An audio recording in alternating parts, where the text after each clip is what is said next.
يا أمة الإسلام يا أمة الإسلام. تأتي هيئة الترفيه وتطعن في ظهرنا ونحن بين الحديد والنار على الجبهة الجنوبية.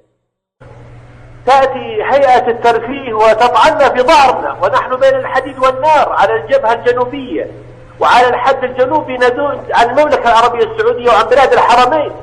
وتأتي هيئة الترفيه تنادي بالسينما والحفلات الغنائية وتطعن في ظهرنا ونحن بين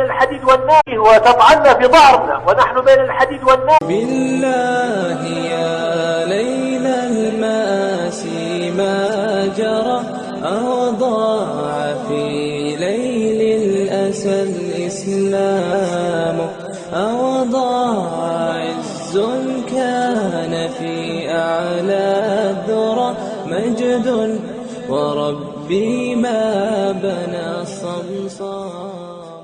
يا أمة الإسلام لعن الذين كفروا من بني إسرائيل على لسان داود وعيسى بن مريم. لماذا؟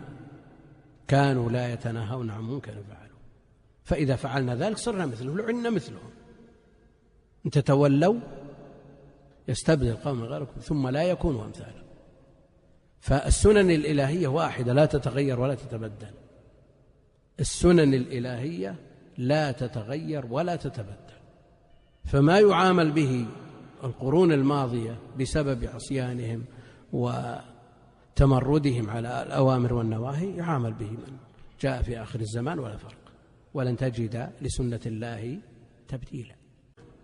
لعن الذين كفروا من بني إسرائيل على لسان داود وعيسى بن مريم. لماذا؟ كانوا لا يتناهون عن منكر